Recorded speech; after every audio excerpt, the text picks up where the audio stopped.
جلال پور پیروالا پولیس کی منشیات فروشوں کے خلاف کارروائیوں کا سلسلہ جاری 400 شراب سمیت 2 منشیات فروش گرفتار منشیات فروشوں کے خلاف کریک ڈاؤن جاری ہے عوام ایسے عناصر کی نشاندہی کرے میاں عبدالرؤف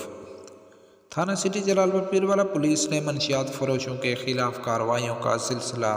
تیز کر دیا ڈی ایس پی جلال پور پیروالا میاں عبدالرؤف کی ہدایت پر ایس ایچ او تھانہ سٹی شہد اسحاق کی کمان میں کارروائی کرتے ہوئے امام بخش کالونی کے قریب سب انسپکٹر محمد عمران رفیق نے منشیات فروش ظفر حسین کو قابو کر لیا جس سے 1140 گرام چرس برآمد کی گئی جبکہ ایک دوسری کارروائی میں اسسٹنٹ سب انسپکٹر محمد حنیف نے سروانی شاہ کے قریب بستی جھبیل سے تعلق رکھنے والے شراب فروش نادر جھبیل کو 80 لیٹر شراب سمیت پکڑ لیا دونوں ملزمان کے خلاف الگ الگ مقدمات درج کر لیا گیا ہے ڈی ایس پی سرکل میاں عبدالرؤف نے میڈیا بریفنگ کے دوران کہا کہ بلا تعطل منشیات فروشوں کے خلاف کارروائیاں جاری رکھیں گے عوام ایسے عناصر کی نشاندہی کریں تاکہ تحصیل سے منشیات فروشوں کا خاتمہ کیا جا سکے